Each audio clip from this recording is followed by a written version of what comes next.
لا حول ولا قوة إلا بالله العلي العظيم. أعوذ بالله من الشيطان الرجيم. بسم الله الرحمن الرحيم.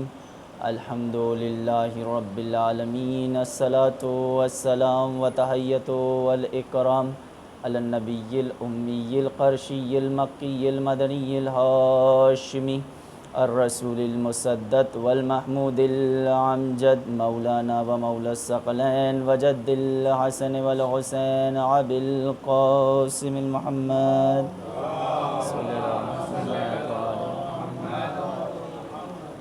وآله الطيبين الطاهرين المعصومين المظلومين المنتخبين المنتجبين واللعنة الدائمة إلى قيام يوم الدين. أما بعد فقد قال الله تبارك وتعالى في محكم كتابه المجيد وهو أصدق الصادقين وقوله الحق. بسم الله الرحمن الرحيم. قل لا أسألكم عليه أجرا إلا المودة في القربى.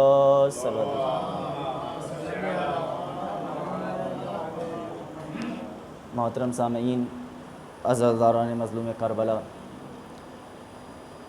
آج ہمارے اس عشرے کی یہ آخری مجلس ہے اور انشاءاللہ کل شام غریبہ کے مصائب بیان کریں گے انشاءاللہ. ہماری گفتگو مسلسل اس آیت کے ذیل میں جاری تھی. اب ہم منزل اختتام پر آج یہ آخری مجلس انشاءاللہ کچھ واقعے اور چند روایات بیان کر کے انشاءاللہ ربط مصائب، کہ وقت بھی کافی ہو چکا ہے اور آج جگہ جگہ پر جلوس وغیرہ بھی ہے، مومنین اس میں بھی شرکت کریں گے انشاءاللہ. تو انشاءاللہ بس کچھ باتیں اس جس موضوع پر ہماری گفتگو چل رہی ہے اس کے سلسلے میں بیان کروں گا انشاءاللہ، اور ربط مصائب، کیونکہ تابوت یہاں پر بھی ابھی برآمد ہوگا انشاءاللہ. جو ہے خدا آواز دے رہا ہے کہ میرے حبیب کہہ دیجئے اگر تم رسالت کا کوئی حق ادا کرنا چاہتے ہو، کچھ دینا ہی چاہتے ہو، تو میرے قرابت داروں سے محبت و مودت اختیار کرو. اور وہ محبت قلبی ہونی چاہیے، لسانی نہیں ہونی چاہیے. یہ جملہ میں اکثر استعمال کرتا ہوں کہ فقط زبان سے یہ دعویٰ نہیں ہونا چاہیے کہ جو ہے ہم اہل بیت سے محبت کرتے ہیں، ہم حسین کے عزادار ہیں، بلکہ اس کا ثبوت جو ہے قلب کے ذریعے سے دیں. اور قلب سے کب ثبوت دیں گے؟ کہ جب ہم اپنے کردار میں تبدیلی لائیں گے.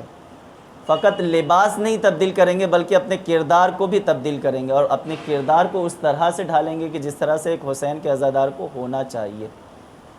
اگر ہم اور آپ یہ کوشش ہی نہیں کریں گے کہ جو ہے ہمیں اپنے آپ کو تبدیل کرنا ہے، بدلنا ہے، صرف رسم کے طور پہ محرم کو انجام دیں گے، تو جو ہے ہمارا جو ہے ہم اس مقصد تک نہیں پہنچ سکتے کہ جس مقصد کے لیے ہمیں خداوند تعالیٰ نے خلق کیا.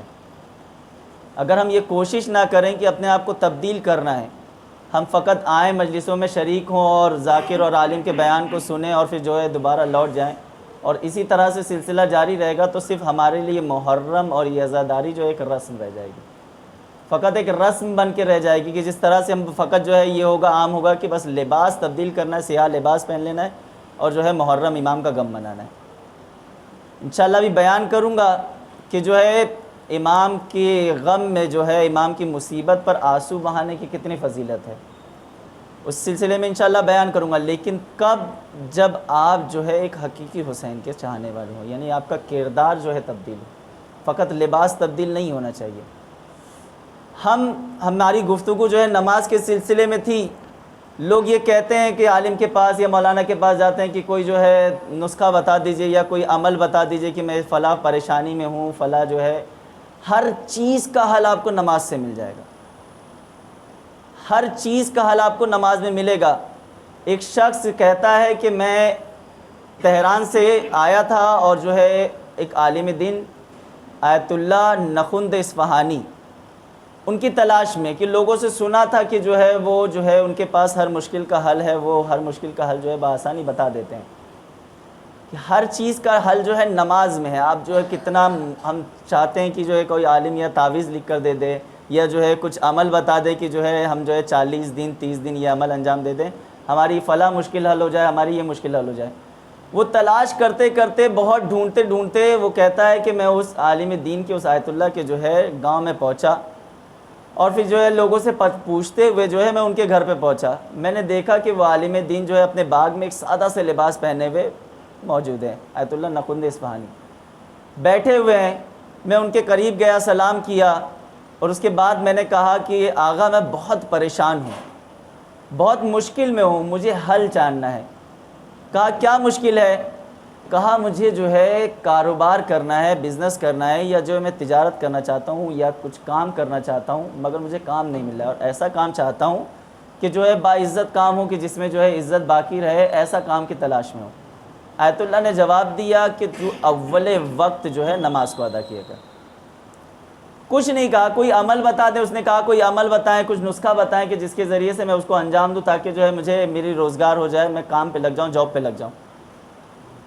آیت اللہ نے کہا فقط اتنا کہا کہ نماز اول وقت ادا کر۔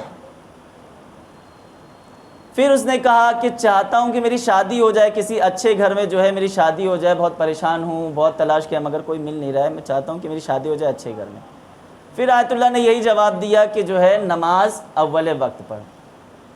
پھر کہا کہ تیسری پریشانی یہ ہے کہ میں حج کرنا چاہتا ہوں، مگر جو ہے میرے پاس اتنا پیسہ نہیں جمع ہو پاتا ہے کہ میں جو ہے حج کے لیے جا پاؤں، میں اتنی استطاعت نہیں ہے، میری اتنی کیپیسٹی نہیں ہے میری کہ میں جو ہے حج کے لیے جا سکوں، میں چاہتا ہوں کہ میں حج کروں جا کر۔ پھر آیت اللہ نے یہی کہا کہ جو ہے نماز اول وقت ادا کرو۔ ہم کہ اگر کہہ دیں کہ بھائی نماز اول وقت، یا کوئی چھوٹا سا شارٹ نسخہ بتا دیں، تو آغا کوئی بڑا نسخہ بتائیے، کچھ جو ہے بڑا وہ ہو کہ جس کے ذریعے سے جو ہے میں 30 دن 40 دن یہ عمل انجام دوں، فلاں عمل، جیسے سنتے رہتے ہیں کہ فلاں عمل انجام دوں، 40 دن کا عمل ہے، 30 دن کا عمل ہے، یا جو ہے دوسرے دیگر عمل ہیں، اس کو انجام دیتا جاؤں تاکہ جو ہے مشکل حل ہو جائے۔ شارٹ عمل، بہت مختصر، بہت آسان سے عمل۔ کیا کہا؟ اول وقت نماز ادا کر۔ وہ شخص بیان کرتا ہے کہ میں نے اپنے آپ کو مقید کر لیا کہ ہر وقت میں جو ہے نماز کو اول وقت ادا کرتا تھا۔ جب آیت اللہ سے سن لیا، کہا میں ہر وقت جو ہے نماز کو اول وقت ادا کرتا تھا۔ پہلا سال گزرا، میرا کاروبار شروع ہو گیا، یعنی میری روزی جو ہے روزگار سے میں لگ گیا، میرا بزنس جو ہے لگ گیا۔ پہلا سال گزرا، مجھے روزی روزگار میں لگ گیا، میرا بزنس جاب جو ہے شروع ہو گیا۔ دوسرا سال گزرا، میری شادی ہو گئی۔ تیسرا سال گزرا، میں حج کرنے کے لیے چلا گیا۔ وہ کہتا ہے کہ اس کے بعد سے جب سے میں آیت اللہ سے مل کر لوٹا ہوں، میں نے اپنے لیے یہ طے کر لیا، میں نے اپنے لیے اختیار کر لیا کہ جو ہے میں ہر وقت جو ہے نماز کو اول وقت ادا کروں گا، صرف اول وقت نماز ادا کروں گا۔ وہ کہتا ہے کہ میں اگر کتنا بھی بیزی ہوتا تھا، کتنا بھی مصروف ہوتا تھا، یا کہیں پر بھی ہوتا تھا، ہر وقت میں جو ہے نماز کو اول وقت ادا کرتا تھا۔ ہم علماء سے، خطبہ سے، ذاکرین سے سنتے رہتے ہیں نماز کی اتنی فضیلت ہے، نماز کی اتنی اہمیت ہے، نماز قضا کرنے والے کے لیے یہ سزا ہے، نماز جو ہے چھوڑنے والوں کے لیے یہ سزا ہے۔ نماز کو حقیر سمجھنے میں، ہمارے اس عشرے میں نے بیان کیا ہے کہ جو نماز کو حقیر سمجھتے ہیں ان کے لیے کیا حکم ہے۔ سنتے رہتے ہیں مگر عمل نہیں کرتے ہیں۔ وہیں اگر ہمیں معلوم ہو جائے کہ فلاں روز یا کل جو ہے موت آنے والی ہے، سنتے رہتے ہیں، عمل بھلے ہی نہیں کرتے ہیں، لیکن ذہن میں کہیں تو موجود رہتا ہے نا، یہ ساری احادیث یا روایات جو سنتے ہیں نماز کی فضیلت کے سلسلے میں، یا دیگر جو ہے اعمال کے سلسلے میں، واجبات کے سلسلے میں کہ گناہوں سے بچو، واجبات کو انجام دو، یہ سنتے رہتے ہیں، عمل بھلے ہی نہیں کرتے، لیکن ذہن میں کہیں محفوظ تو رہتی نا، روایت یہ حدیث میں موجود رہتی ہے کہ اس نماز کی اتنی اہمیت ہے، صبح کے وقت جو ہے اٹھنا، ظہرین واجبات، یہ سارے واجبات کی اتنی فضیلت ہے، سنتے رہتے ہیں لیکن عمل بھلے ہی نہیں کرتے ہیں۔ لیکن اگر ہمیں یہ معلوم ہو جائے کہ فلاں روز جو ہے ہماری موت آنے والی ہے، یعنی ہم مرنے والے ہیں، یعنی پکا ہے کہ اس دن جو ہے ہمیں مرنا ہے، اب انصاف سے بتائیں کہ ہمارا عالم کیا ہوگا۔ اب تک ہم نے نماز کے اوپر دھیان نہیں دیا، واجبات پر دھیان نہیں دیا، اب پتہ ہے کہ 2 دن بعد فلاں مجھے معلوم ہو جائے کہ جو ہے میں 2 دن بعد جو ہے مرنے والا ہوں، اس وقت پہ، اس معین وقت پہ میری موت طے ہے کہ مجھے اس وقت مرنا ہے۔ اب انصاف سے بتائیے میرا عالم کیا ہوگا۔ میں اب تک سن رہا تھا بھلے ہی، لیکن عمل نہیں کر رہا تھا، مجھے معلوم تھا۔ اب مجھے یہ کہنا نہیں پڑے گا کہ بھائی نماز کو خلوص کے ساتھ پڑھو، فقط اللہ کے لیے پڑھو، دوسروں کو دکھانے کے لیے نہیں پڑھو۔ اگر ریاکاری کرو گے تو اس نماز کا کوئی فائدہ نہیں ہے، خلوص کے ساتھ انجام دو۔ اب مجھے یہ کہنے کی ضرورت نہیں پڑے گی، کیونکہ مجھے معلوم ہے اب 2 دن بعد میں مرنے والا ہوں۔ اب میری نماز اتنی خلوص کے ساتھ فقط اللہ کے لیے ہوگی، ہر عبادت فقط اللہ کے لیے۔ میں لگاتار جو ہے باوضو ہو کر مصلی عبادت پہ بیٹھا رہوں گا، نماز پہ نماز پڑھتے چلا جاؤں گا۔ کیوں؟ کیونکہ اب مجھے پتہ چل گیا۔ لیکن خدا آواز دے رہا ہے کہ میں تمہیں بتا کر تمہارے پاس ملک الموت کو نہیں بھیجوں گا، اسرائیل کو بتا کر نہیں بھیجوں گا، یہ تمہارا امتحان ہے کہ ابھی تمہارے پاس جو وقت موجود ہے اس کو غنیمت سمجھو، اور جتنا زیادہ ہو سکے جو ہے اپنے لیے اعمال کو جمع کرو، نیکیوں کو جمع کرو۔ میں نے بیان کیا ہے گزشتہ مجلسوں میں کہ جو ہے اپنے لیے اعمال کو جمع کرو، اس طرح سے جمع کرو کہ تاکہ جو وہ اعمال تمہیں قبر سے میدان محشر تک پہنچا سکیں، تاکہ تمہارے امام تمہاری شفاعت کر سکیں۔ اگر تمہارے اعمال اس قابل نہیں ہوں گے کہ تمہیں قبر سے میدان محشر تک پہنچا سکے تو تمہیں شفاعت کیسے نصیب ہوگی؟ ایک صلوات بھیجیے محمد علیہ محمد۔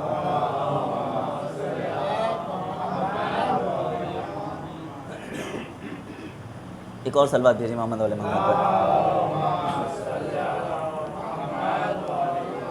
خدا کہہ رہا ہے کہ وقت موت جو ہے بتا کر نہیں آئے گی، ملک الموت کبھی بھی آ جائے گا دروازے پر دق الباب دینے کے لیے کہ چلو میں تمہیں لینے کے لیے آیا ہوں، اور اس وقت جب تم قبر میں ہوگے تب آوازیں بلند کرو گے کہ کاش مجھے ایک اور موقع مل جاتا کہ میں اپنی دنیا میں واپس جا کر جو ہے نیک عمل انجام دے لیتا اور عبادت کر لیتا، نیکیاں جمع کر لیتا، مگر اس وقت تمہیں موقع نہیں ملے گا۔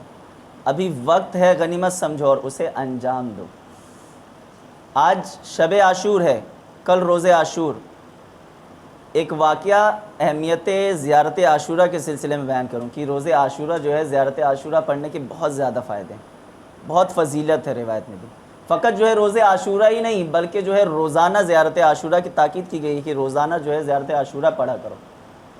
آیت اللہ شہید دستغیب اپنی کتاب میں بیان کرتے ہیں اہمیت زیارت عاشورہ کے سلسلے میں کہ نجف کے ایک عالم دین تھے، انہوں نے خواب میں دیکھا جناب اسرائیل کو، ملک الموت کو۔ سلام دعا کے بعد سوال کیا کہ آپ کہاں سے آ رہے ہیں؟ اسرائیل کہتے ہیں کہ میں جو ہے شیراز سے آ رہا ہوں، مرزا آیت اللہ ابراہیم کی روح قبض کر کے۔ انہوں نے سوال کیا، وہ عالم دین سوال کرتے ہیں ملک الموت سے کہ آپ جو ہے مرزا آیت اللہ مرزا ابراہیم کی جو ہے روح کس مقام پر ہے، یا ان کی اس وقت جو ہے روح کس سچویشن میں، کس کنڈیشن میں ہے، ان کی روح کا جو ہے عالم کیا ہے؟ ملک الموت بیان کرتے ہیں کہ ان کی روح کا عالم یہ ہے کہ وہ بہترین جنت کے بہترین باغ میں ہے، اور خداوند عالم نے 1000 فرشتے ان کی خدمت کے لیے معمور کیے ہوئے۔ اب وہ عالم سوال کرتے ہیں کیا ان کی یہ منزلت، یہ مقام جو ان کو ملا ہے یہ اس لیے تھا کہ جو ہے وہ بچوں کو تدریس دیا کرتے تھے، درس دیا کرتے تھے، علم میں اتنی محنت کرتے تھے، کیا یہ فضیلت انہیں اس لیے حاصل ہوئی ہے؟ ملک الموت نے کہا نہیں۔ کہا کیا اس لیے ہے کہ جو ہے وہ مجلسیں پڑھا کرتے تھے، نماز پڑھایا کرتے تھے، جماعت پڑھایا کرتے تھے، اس لیے؟ کہا نہیں۔ تو کہا آخر انہیں یہ مقام، یہ فضیلت کس طرح سے حاصل ہوئی؟ ملک الموت نے کہا یہ فضیلت انہیں جو ہے زیارت عاشورہ کو جو ہے مسلسل پڑھنے سے حاصل ہوئی۔ زیارت عاشورہ کو آیت اللہ شہید دستغیب اپنی کتاب میں بیان فرماتے ہیں کہ آیت اللہ مرزا امین ابراہیم جو ہے وہ اپنے 30 سال کی زندگی کے عرصے میں انہوں نے کبھی بھی زیارت عاشورہ کو پڑھنے سے فراموش نہیں کیا تھا۔ روزانہ زیارت عاشورہ پڑھتے تھے، اور اگر کبھی وہ بیمار ہو جاتے تھے تو وہ اپنا کسی کو نائب بنا دیتے تھے کہ وہ ان کی طرف سے جو ان کی نیابت میں زیارت عاشورہ کو پڑھے۔ زیارت عاشورہ کی بہت زیادہ اہمیت ہے۔ انشاءاللہ کل روز عاشورہ ہے، آپ زیارت عاشورہ پڑھیں، اور فقط صرف روز عاشورہ کے ہی دن نہیں بلکہ جو ہے اپنی عادت بنائیں کہ روزانہ جو ہے زیارت عاشورہ کو پڑھیں، کیونکہ زیارت عاشورہ کی بہت زیادہ فضیلت ہے۔ ایک صلوات دیجیے محمد علیہ محمد پر۔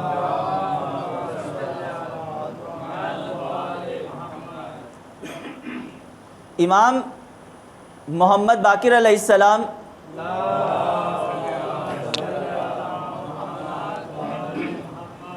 اپنے ایک صحابی ابو بصیر کے ساتھ مسجد میں موجود ہیں، بیٹھے ہوئے ہیں۔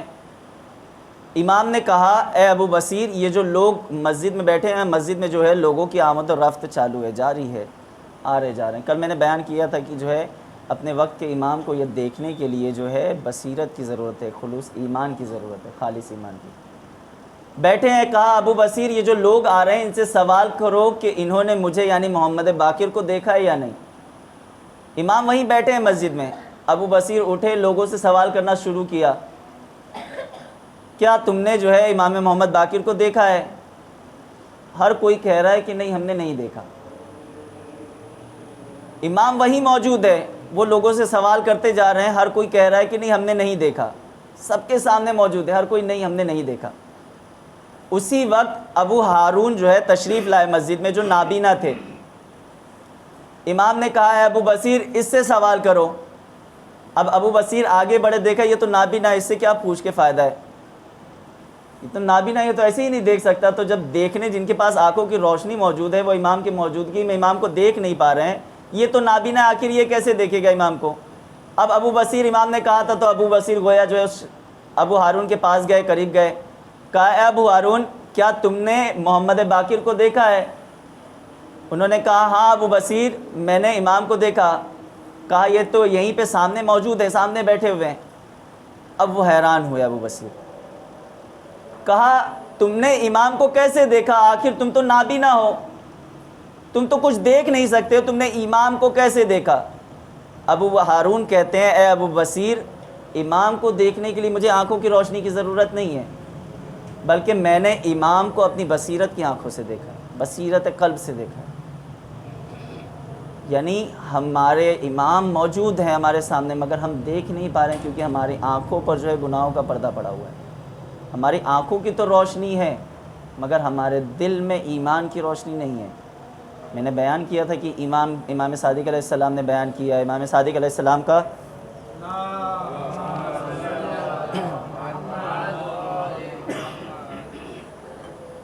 کہ بیان کرتے ہیں کہ کس طرح سے جو ہے ایمان کا نور روشن جو ہے قلب میں ہو سکتا ہے۔ 3 اصول میں نے بیان کیے تھے، نہیں موجود ہونے کے باوجود جو لوگوں کی آنکھوں کی روشنی ہے مگر امام کو دیکھ نہیں پا رہے ہیں۔ کیا پتہ ہمارا وقت کا امام ہمارے سامنے ہمارے آس پاس موجود ہو، مگر ہمارے گناہ ہیں جو ہم ان کا دیدار نہیں کر پا رہے ہیں۔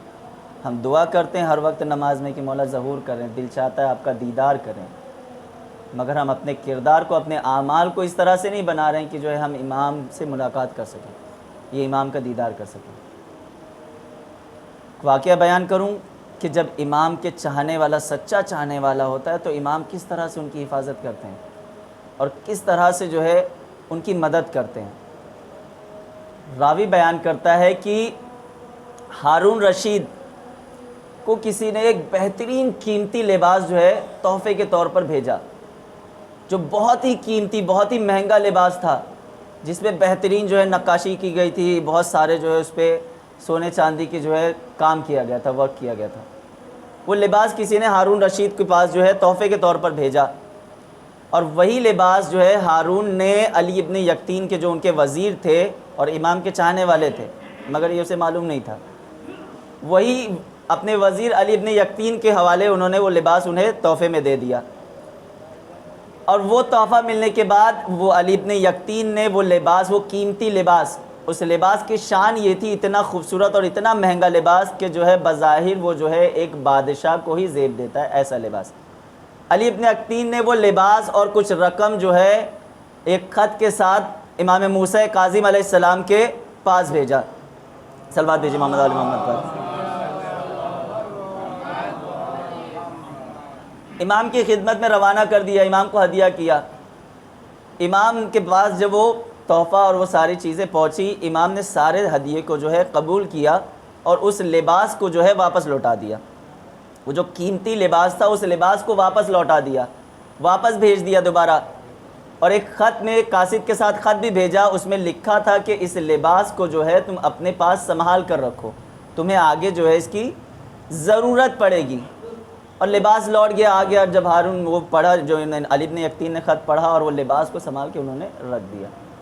اتفاق سے ایک دن علی ابن یقطین جو ہے اپنے ایک غلام پر جو ہے غصہ ہو گئے، کسی بات پر جو ہے وہ غصہ ہوئے، اور غلام کو جو ہے اس بات کا بہت برا لگا، اور وہ یہ جانتا تھا کہ علی ابن یقطین نے، وہ جو بادشاہ ہارون نے جو ہے لباس دیا تھا وہ جو ہے امام کے پاس انہوں نے بھیج دیا، اور یہ امام کے چاہنے والے یہ جانتا تھا۔ اب اسے جب غصہ لگا، برا لگا اس بات کا کہ جو ہے علی ابن یقطین نے اس پر غصہ کیا، اسے ڈانٹا ہے، تو وہ ہارون کے پاس آیا، علی ابن یقطین کی اس نے چغلی کی کہ بادشاہ یہ جو ہے علی ابن یقطین امام کی امامت کے قائل ہیں، امام کے ماننے والے ہیں، اور اس کا سب سے بڑا ثبوت یہ ہے کہ جو آپ نے علی ابن یقطین کو اتنا قیمتی لباس، شاہی لباس جو دیا تھا، وہ جو ہے انہوں نے امام کو نذرانہ کر دیا، امام کو ہدیہ کیا ہے، اور یہ ہر سال جو ہے امام کو خمس و زکوٰۃ کی رقم جو ہے بھیجتے رہتے ہیں اور دیگر رقم جو امام کے پاس بھیجتے رہتے ہیں۔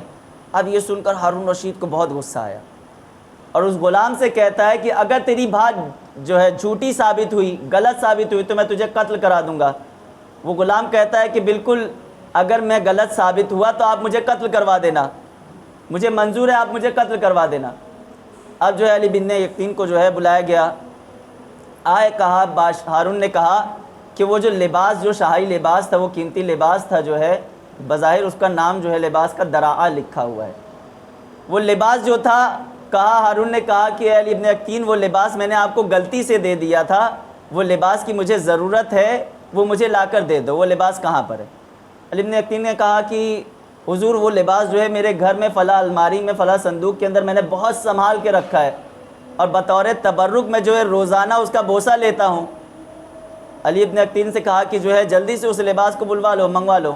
علی بن یقطین نے اپنے غلام کو حکم دیا کہ جاؤ میرے گھر پر فلاں الماری میں اور فلاں صندوق کے اندر وہ لباس ہے، لے کر آ جاؤ۔ اب وہ لباس جو ہے گیا، وہ غلام لے کر آیا۔ اب بادشاہ نے جب یہ لباس دیکھا تو بہت خوش ہوا، کہا اے علی بن یقطین، اب آج کے بعد میں تجھ پر جو ہے دوبارہ شک نہیں کروں گا۔ تیرے غلام نے مجھ سے آ کر یہ کہا تھا کہ تو امام کا ماننے والا، امام کا چاہنے والا ہے، اور تو امام کو جو ہے یہ تو نے لباس اور کچھ رقم جو ہے ہر سال تو بھیجتا رہتا ہے۔ کس طرح سے امام نے مدد کی؟ اگر وہ لباس بھی امام رکھ لیتے تو علی بن یقطین کو جو ہے کس طرح سے انہوں نے مدد کی؟ چاہنے والے تھے نا۔ امام نے واپس کیا، اور تاریخ بتاتی کہ ہارون نے جو ہے اس غلام کو سزا کے طور پر 1000 کوڑے معین کیے، اور جب 500 کوڑے تک میں جو ہے وہ مر گیا۔ اگر ایک امام کا سچا چاہنے والا، سچا سپاہی ہوگا اور امام کو اپنی ضرورت کے وقت پکارے گا مدد کے لیے، تو یقین جانیے کہ امام اس کی مدد کے لیے ضرور آئیں گے، نہ کسی طرح سے ان کی مدد ضرور کریں گے۔ ایک صلوات بھیجیے محمد والے محمد پر۔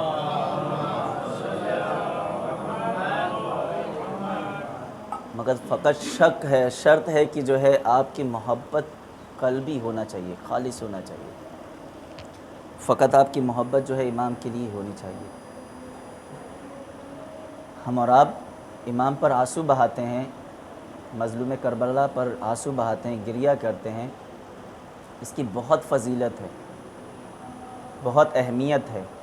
علامہ بحر العلوم جو ہے سامرہ اکیلے پیدل سفر کر رہے ہیں، اور چلتے جاتے جاتے راستے میں خیال کر رہے ہیں کہ مجھے سمجھ نہیں آ رہا کہ جو ہے خدا کیسے جو ہے امام کی مصیبت پر رونے والے پر، ایک آنسو بہانے والے کے تمام گناہوں کو معاف کر دیتا ہے۔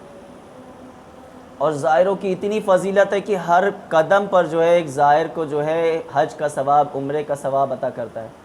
اب وہ سوچتے سوچتے جا رہے تھے کہ ایک اچانک جو ہے ان کے قریب ایک گھوڑ سوار آیا، آ کے سوال کرتا ہے اے سید کیوں پریشان ہو؟ کیا کوئی علمی مسئلہ ہے تو مجھے بتاؤ، مجھے بھی خداوند عالم نے اتنا عطا کیا ہے کہ میں تمہارے مسئلے کا شاید حل دے سکوں۔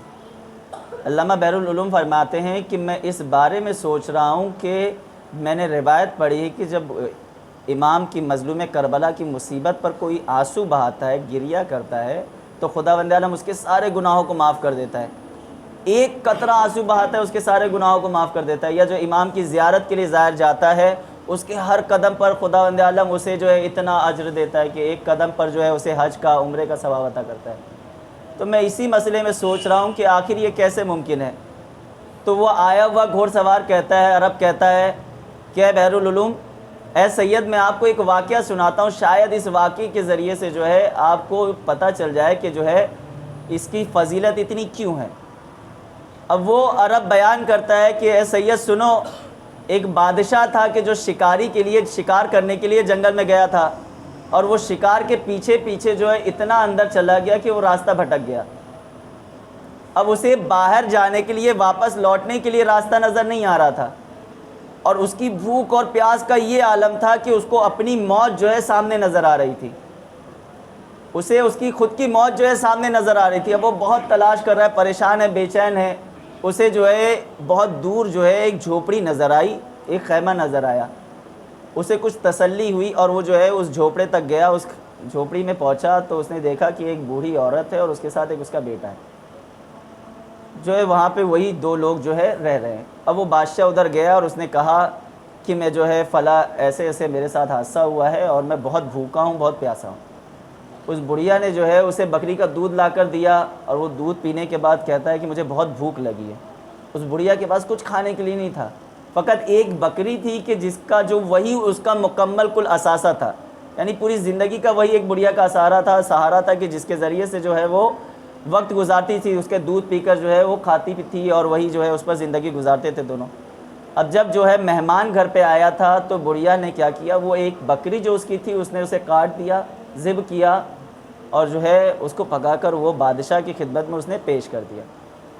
اور وہ رات کو بادشاہ وہیں پر جو ہے اسی بڑھیا کے گھر میں آرام کے لیے رک گیا، اور صبح جب نمودار ہوئی تو وہ کسی طرح سے جو ہے اپنے دربار واپس آیا۔ دربار آنے کے بعد اس نے اپنے وزیر کو جو ہے وہ بڑھیا کا واقعہ سنایا اور کہا کہ بتاؤ میں اس بڑھیا کو جو ہے تحفے میں کیا دوں، کہ اس بڑھیا نے اپنی پوری زندگی کا اثاثہ جو ہے مجھ پر قربان کر دیا، وہی ایک بکری کے جس کے سہارے وہ زندگی گزار رہی تھی، اسی کو جو ہے اس نے میرے کھانے کے لیے، میری بھوک مٹانے کے لیے اس نے اسے قربان کر دیا۔ بتاؤ میں آخر جو ہے اسے تحفے میں کیا دوں یا اسے کیا ہدیہ دوں۔ کسی نے کہا کہ جو ہے بادشاہ اسے جو ہے 100 بکری جو ہے تحفے کے طور پر دے دو، تو کسی نے کہا کہ جو 100 بکری کے ساتھ کچھ درہم کچھ رقم دے دو۔ بادشاہ نے کہا کہ میں اسے اگر 100 بکری دے دوں یا بکری کے ساتھ کچھ رقم دے دوں، کیا میں اس کا حق ادا کر دوں گا؟ کیا میں اس کا حق ادا کر دوں گا؟ کیونکہ اس نے اپنی زندگی کا کل اثاثہ جو ہے میرے اوپر قربان کر دیا، میرے لیے جو ہے قربان کر دیا۔ اب حق تو تب ادا ہوگا کہ جب میں اپنی پوری زندگی کا اثاثہ، پورا ساز و سامان جو ہے اسے ہدیہ کر دوں۔ اور میری زندگی کا اثاثہ ساز و سامان کیا ہے؟ یہ محل ہے، یہ تاج ہے، یہ تخت ہے، یہ سلطنت، یہ حکومت، اور یہ جو خزانہ ہے، یہ سب میری حکومت کا اثاثہ ہے۔ گویا اگر میں یہ عطا کروں گا اسے، اس بڑھیا کو، تو جو ہے تب اس کا حق ادا ہوگا۔ اب وہ عرب کہتا ہے اے سید سنو، امام حسین نے کربلا میں اپنا سب کچھ لٹا دیا تھا، اپنا گھر لٹا دیا، اپنے بچے لٹا دیے، اپنی دولت قربان کر دی، یہاں تک کہ اپنا سر بھی جو ہے خدا کی راہ میں لٹا دیا۔ اب بحر العلوم کہتے ہیں کہ اب مجھے سمجھ میں آیا کہ جو ہے خداوند عالم ان کی مصیبت پر رونے کے لیے اتنا اجر کیوں دیتا ہے کہ ایک آنسو بہانے کے عوض میں تمام گناہوں کو بخش دیتا ہے۔ ایک قدم پر اٹھانے کے لیے، زیارت کے لیے جانے والوں کو ایک قدم پر جو ہے حج اور عمرے کا ثواب عطا کرتا ہے، مگر یہ اجر اور یہ ثواب فقط ان کو حاصل ہے کہ جو متقی اور پرہیزگار ہو، جو واجبات کی پیروی کرتا ہو، واجبات کو ادا کرتا ہو، گناہوں سے پرہیز کرتا ہو، یہ اجر فقط ان کے لیے ہے۔ لیکن وہ کہ جو صرف اور صرف امام کا غم مناتا ہے، واجبات سے دور ہے، محرمات سے جو ہے محرمات کو انجام دیتا ہے، متقی پرہیزگار نہیں ہے، وہ امام کے غم میں دریا، آنسو کے دریا بہا دے مگر اس کا کوئی فائدہ نہیں۔ لیکن اگر متقی پرہیزگار ہے اور امام کے غم میں ایک قطرہ آنسو بہائے گا تو اس کا اجر اتنا ہے کہ خداوند عالم اس کے تمام گناہوں کو بخش دے گا۔ آج شب عاشور ہے، 9 محرم کی شب، آج اہل حرم کے لیے قیامت کی شب ہے۔ آج ہر بیوی اپنے بچوں کو تیار کر رہی ہے، اے میرے لال کل تمہیں قربان ہونا ہے۔ کوئی بیوی ہے میرے لال کل تمہیں اپنے چچا پر قربان ہونا ہے، تو کوئی بیوی اے میرے لال کل اپنے ماموں پر تمہیں جان قربان کرنی ہے۔ الغرض صبح عاشور جب نمودار ہوئی، امام حسین نے علی اکبر کو بلایا، کہا ہے میرے لال ذرا اذان دے دو۔ اب جیسے ہی علی اکبر گلدستہ اذان پر آئے، اذان دینا شروع کیا، اللہ اکبر۔ حسین تڑپ گئے، ہائے آج میرا جوان قتل کر دیا جائے گا۔ جیسے ہی علی اکبر نے دوسری تکبیر بلند کی، اللہ اکبر، حسین تڑپ کر کہتے ہائے آج میرے قاسم کے لاشے پر گھوڑے دوڑائے جائیں گے۔ اب جو علی اکبر نے تیسری تکبیر بلند کی، اللہ اکبر، خیمے میں ایک 4 برس کی بچی تڑپ کے کہتی ہے پھوپھی اماں کیا قیامت آ گئی ہے؟ بھائی کی آواز میں اتنا درد، اب جیسے ہی علی اکبر نے چوتھی تکبیر بلند کی، اللہ اکبر، حسین کمر کو تھامے زمین کربلا پر بیٹھ گئے، ہائے آج میرا عباس شہید ہو جائے۔ مقتل لکھتا ہے کہ امام حسین پانچویں امام کی خدمت میں ایک شخص آ کے کہتا ہے مولا ہم نے سنا ہے کہ جب حسین پشت ذوالجناح سے زمین کی طرف آئے تھے، ذوالجناح حسین کا طواف کر رہا تھا، اے مولا کیا ذوالجناح صرف امام کا طواف کر رہا تھا یا امام سے کچھ کہہ رہا تھا؟ پانچویں امام کہتے ہیں ذوالجناح صرف طواف نہیں کر رہا تھا بلکہ کہہ رہا تھا افسوس اور وائے ہو اس امت مسلمہ پر کہ جس نے اپنے ہی رسول کے نواسے کو قتل کر دیا۔ اے مولا کیا ذوالجناح کچھ اور بھی کہہ رہا تھا؟ کہاں ذوالجناح کہہ رہا تھا اے مولا ذرا ہمت کر کے میری پشت پہ آ جائیے، میں آپ کو یہاں سے اتنا دور لے جاؤں گا کہ کوئی تیر آپ تک پہنچنے نہ پائے گا۔ اجلکم اللہ، خدا آپ کو کوئی غم نہ دے سوائے غم مظلوم کربلا کے۔ مورخ لکھتے ہیں ایک شخص آٹھویں امام کی خدمت میں آیا، دیکھتا ہے کہ آٹھویں امام بہت گریہ کر رہے ہیں، بہت رو رہے ہیں، سوال کرتا ہے مولا کیا بات ہے، آپ اتنا کیوں رو رہے ہیں، اتنا کیوں گریہ کر رہے ہیں؟ امام فرماتے ہیں شخص تجھے نہیں معلوم آج روز عاشور ہے، آج زہرا کا بڑا گھر لٹ گیا، آج میرے جد حسین کو ذبح کر دیا گیا۔ وہ شخص کہتا ہے مولا مجھے کربلا کے کچھ مصائب بیان کرے تاکہ میں بھی رو سکوں۔ امام فرماتے ہیں سن، میرے جد حسین کو کربلا میں اس طرح سے ذبح کیا گیا جیسے قصاب جانور کو ذبح کرتا۔ اب وہ شخص تڑپ گیا، اے مولا آپ نے حسین کی شہادت کو جانور کی قربانی سے کیوں تشبیہ دی؟ اے مولا جب قصاب جانور کو ذبح کرتا ہے تو وہ اسے پانی پلاتا ہے، اے مولا جب حسین کو کربلا میں ذبح کیا گیا تھا تو کیا پانی پلایا گیا تھا؟ امام فرماتے ہیں نہیں، اے مولا جب جانور کو ذبح کیا جاتا ہے تو لوگ اس کے پیروں کو پکڑ لیتے ہیں، اے مولا کیا حسین کے پیروں کو ہاتھوں کو پکڑا گیا تھا؟ امام فرماتے ہیں نہیں۔ تو وہ شخص تڑپ کے کہتا ہے اے مولا تو آپ نے ایسا کیوں کہا کہ میرے جد حسین کو کربلا میں اس طرح سے ذبح کیا گیا کہ جیسے قصاب جانور کو ذبح کرتا ہے؟ اب امام فرماتے ہیں سن، جب قصاب جانور کو ذبح کرتا ہے نا تو اسے کوئی نہیں روکتا کہ بھائی اس جانور کو نہ ذبح کر۔ جب کربلا میں شمر میرے حسین کے گلے پر خنجر چلا رہا تھا کوئی روکنے والا نہ تھا، کوئی روکنے والا نہ تھا، ہر کوئی کہتا تھا اے شمر جلدی خنجر چلا، اے شمر جلدی۔ خدا آپ کو کوئی غم نہ دے سوائے غم مظلوم کربلا کے۔ الغرض امام حسین سید سجاد کی خدمت میں رخصتی کے لیے آئے ہیں، سید سجاد کو بیدار کیا ہے میرے لال خدا حافظ، میں آج تمہارے حوالے عہدہ امامت کو کرتا ہوں۔ اے میرے لال جب مدینے واپس جانا تو میرے شیعوں کو میرا سلام کہہ دینا اور کہنا کہ جب ٹھنڈا پانی پئیں تو مجھ حسین کی پیاس کو یاد کر لیں۔ امام حسین نے دو مقام پہ اپنے شیعوں کو یاد کیا تھا نا، ایک مقام سید سجاد کے پاس آئے، کہا میرے لال میرے شیعوں کو سلام کہہ دینا اور کہنا جب ٹھنڈا پانی پئیں تو مجھ حسین کی پیاس کو یاد کر لینا۔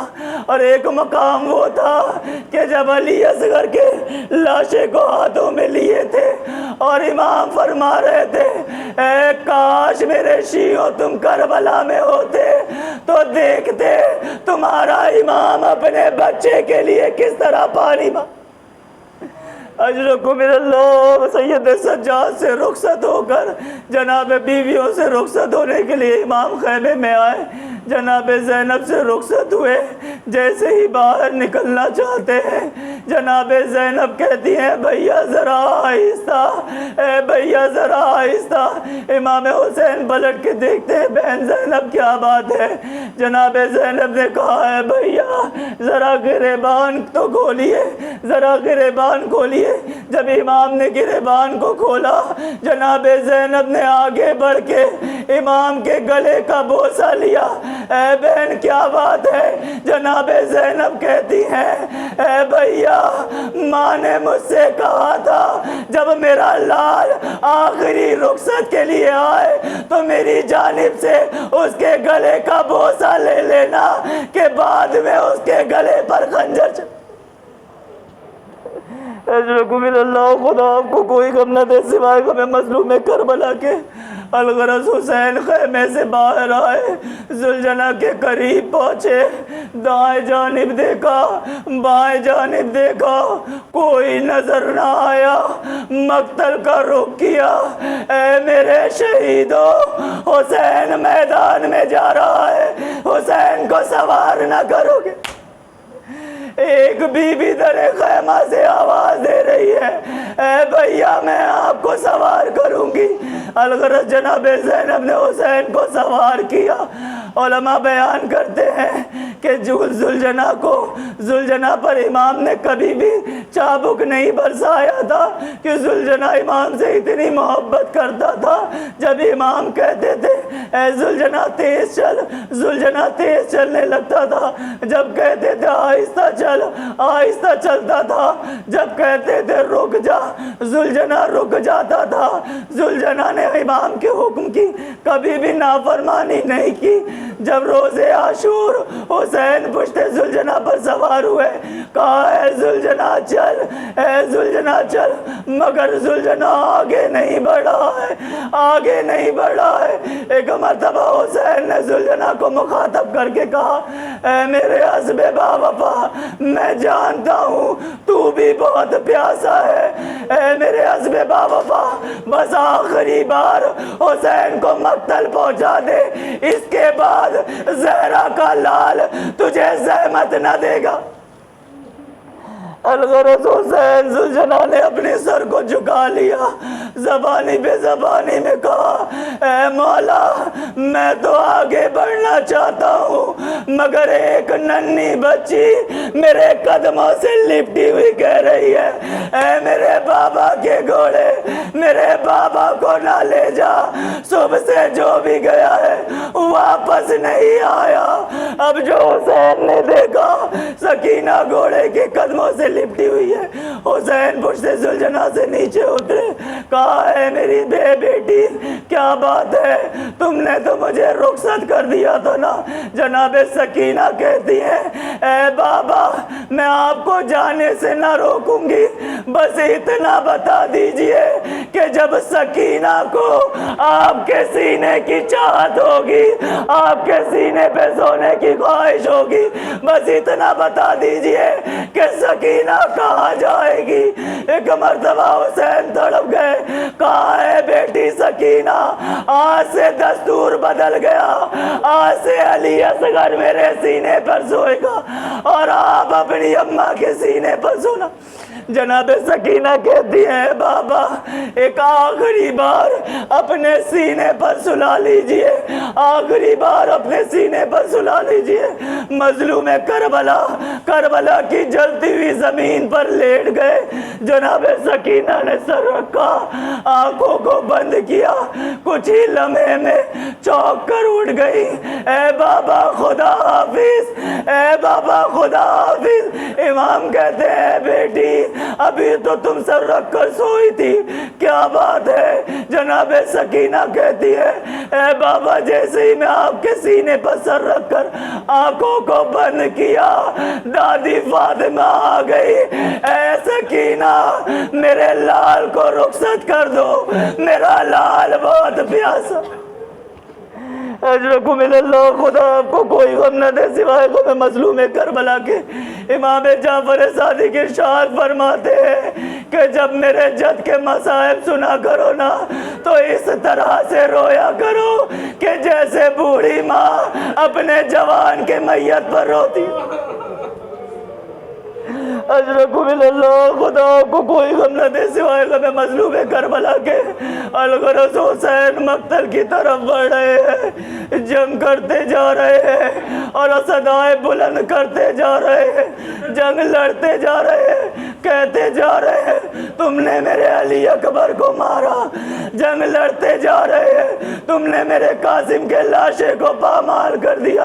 جنگ لڑتے جا رہے ہیں، فوج اشکیا سے علمان الحفیظ کی صدائے بلند ہو رہی ہے، امام وار کرتے جا رہے ہیں تم نے میرے عباس کے بازو قلم کر دیے. اب ندائے غیبی آئی، اے حسین ہم تم سے راضی ہو گئے، اب اپنے وار کو روک دو. اب جیسے ہی تلوار کا نیام میں رکھنا تھا باغی ہوئی فوجیں سمٹی، حسین پر وار ہونے لگا. چاروں سمت سے کوئی تیر سے وار کرتا، کوئی تلوار سے وار کرتا، کوئی نیزوں سے وار کرتا. اللہ اللہ، جس کے پاس کچھ نہ تھا وہ کربلا کی جلتی ہوئی خاک حسین پر پھینکتے جاتا. علامہ فلسفی بیان کرتے ہیں کہ جب حسین جنگ کر رہے تھے عمر سعد نے کہا جب تک حسین پشت ذوالجناح پر رہیں گے انہیں قابو نہ کیا جا سکے گا. ارملہ کو بلایا.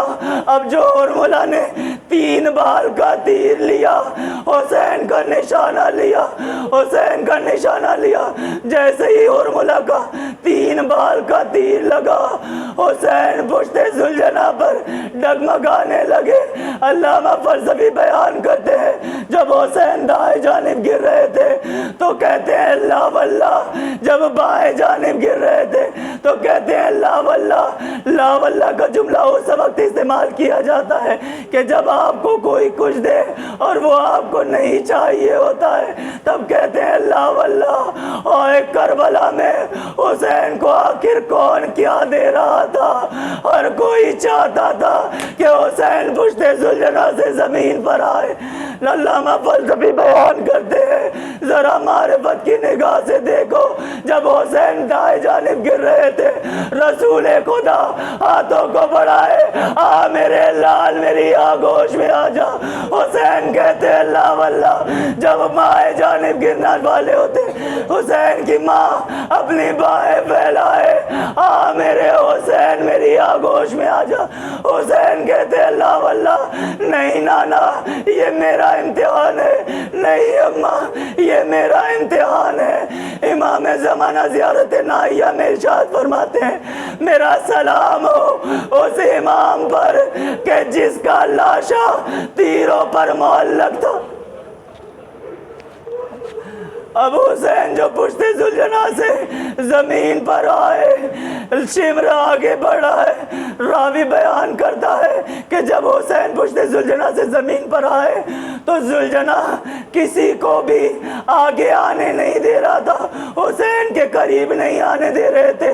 تقریباً 70 سے 80 افراد کو ذوالجناح نے واصل جہنم کیا تھا، حسین کے قریب نہیں آنے دے رہے تھے. ذوالجناح حسین سے بہت محبت کرتے تھے نا. اب جب ذوالجناح قابو میں کسی سے نہ آئے، ایک شخص نے تیر کو کمان میں لیا، ذوالجناح کو جیسے ہی نشانہ بنایا عمر سعد نے آواز دی خبردار ذوالجناح پر تیر نہ چلانا. میں نے اپنے بچپن میں رسول کو اس پر سوار ہوتے ہوئے دیکھا. اللہ اللہ، اے عمر سعد رسول کی سواری یاد نہیں، رسول کے سوار کو بھول. خدا آپ کو کوئی غم نہ دے سوائے غم مظلوم کربلا کے. بس آخری 2 فکریں مصائب کے، بس آخری فکریں.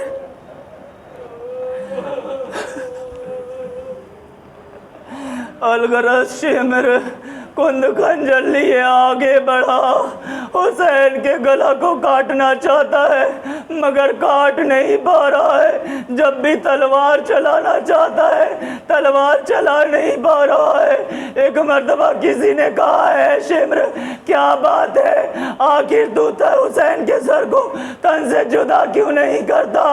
شمر کہتا ہے میں جب بھی خنجر چلانا چاہتا ہوں ایک نقاب پوش بی بی اپنے ہاتھوں کو رکھ دیتی ہے، اے شمر میرے لال کو نازب کر، میں نے چکیاں پیس کر اسے پالا۔ اشرکم اللہ، خدا آپ کو کوئی غم نہ دے سوائے غم مظلوم کربلا کے۔ الغرض کربلا میں، زمین کربلا میں زلزلہ آنا شروع ہوا، آواز گونجی حسین قتل کر دیے گئے۔ زمین کربلا میں زلزلہ آنا شروع ہوا، جناب زینب سید سجاد کے پاس آ کر کہتی ہے اے بیٹا سجاد کیا قیامت آ گئی ہے؟ ابھی تابوت برآمد ہوگا نا، جب تابوت اٹھانا تو اتنا ضرور خیال کرنا یہ اس کا تابوت ہے کہ یہ صبح عاشور سے عصر عاشور تک سب کے لاشیں کو لاتا رہا مگر اس کا لاشا اٹھانے والا کوئی نہ۔ جناب زینب کہتی ہے سید سجاد کیا قیامت آ گئی ہے؟ یہ کربلا کی زمین میں زلزلہ کیسا ہے؟ اب جیسے ہی جناب سجاد نے کہا اے بوبی اماں ذرا خیمے کا پردہ ہٹائیے، جب جناب زینب نے خیمے کا پردہ ہٹایا خدا کسی بیٹے کو وہ منظر نہ دکھائے جو سید سجاد نے دیکھا۔ جیسے ہی پردہ ہٹا کیا دیکھا؟ بابا کا سر نوکے نیزہ پر بلند ہے۔ جناب سجاد نے آواز بلند کی السلام علیکہ یا ابا عبداللہ، السلام علیکہ یا ابن رسول اللہ۔ اے بوبی اماں بابا شہید ہو گئے، ہم یتیم ہو گئے۔ لعنت اللہ علی القوم الظالمین سیعلم الذین ظلموا أی منقلب ینقلبون۔ انا للہ و انا الیہ راجعون۔